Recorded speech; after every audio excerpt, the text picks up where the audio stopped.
Hey everyone, I just wanted to make a quick video about a multiple choice question that essentially everybody missed on the practice exam. I'm not allowed to print the question or show the question. It's supposed to be secure, but I can give you an idea of what the question was about and why I think people missed it. The idea in the question is this classical long run adjustment. So when the AP folks say that the government doesn't make any long term policy changes, how does the economy self-correct on its own? This is the classical idea that in the long run, all boosts of aggregate demand lead to higher inflation at the same level of output. So we start in a long run equilibrium at point one on the aggregate supply and demand curve. And this we talked about at length in class in the context of the aggregate supply and demand model. So this should be familiar. And we said that with expansionary fiscal or monetary policy, that just shifts aggregate demand to the right to point two. The economy goes from point one to two along the SRAS because of sticky wages. Movement along the SRAS is due to sticky wages. Firms see the opportunity to charge more for goods and services, but they don't have to pay their higher wages or input costs in the short run. So that allows them a profit opportunity, which gives them incentive to produce more.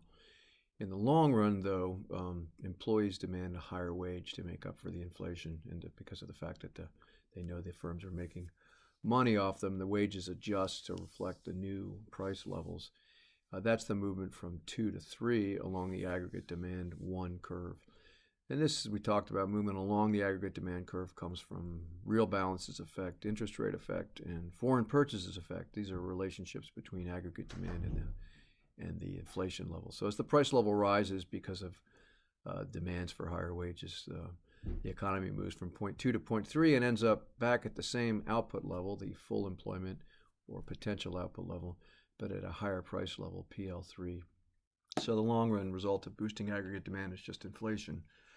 You produce the same amount of stuff, which is what your potential is, just at a higher price level. So that should be familiar. The question that everybody got wrong attacked the same idea, but from the perspective of the Phillips curve. So the terminology was a little different. So the idea is you start again at long run equilibrium at point one there. So your expected inflation level is R1, and the output level or the unemployment level is the natural rate of unemployment, or the non-accelerating inflation rate of unemployment. Those are the same. It's the same as it's where you have a no cyclical, just structural and frictional unemployment. In other words, your economy is at full output, or you're on the PPC, or however you want to talk about potential. You're at potential output. And then the shift in aggregate demand that we saw above to the right now becomes a shift, a movement along the short-run Phillips curve. Remember we said movement on the short-run Phillips curve is movement of the aggregate demand curve. So if the aggregate demand curve shifts to the right, that leads to greater output and a higher price level.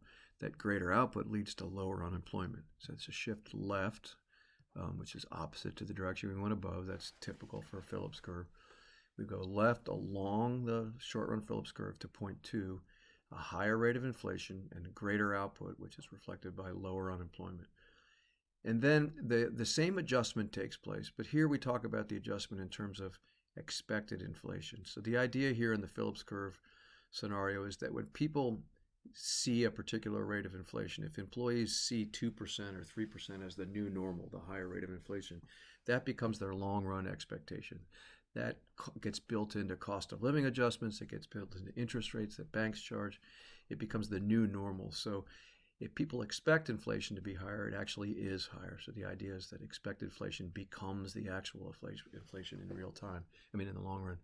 So that higher inflation was represented by a shift up of the short-run Phillips curve. In other words, we now come back to equilibrium where we're producing what we can produce, but that equilibrium level now occurs at a higher rate of inflation because of the expectations changing.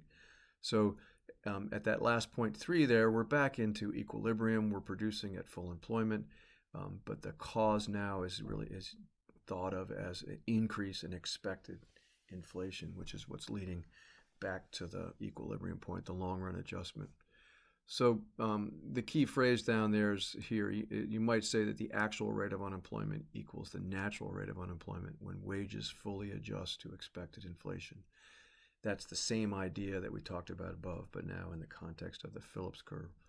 So the summary is that both models predict the classical idea is that in the long run, if you boost aggregate demand artificially through monetary or expansionary monetary fiscal policy, the long run impact will be a return to the natural rate of unemployment or to potential output, same thing, but at a higher price level. And the different explanations for the long run adjustment in the first case, the aggregate supply and demand, we talk about the wages becoming unstuck, leading to a shift left of the short run aggregate supply. And in the Phillips curve, we talk about higher expectations of inflation, leading to higher actual inflation. Those are really the same thing, more or less, but they just sound different because of the different focus of the two models. I'll post this this whole file here on the portal. Let me know if you have any questions. Hope this is helpful.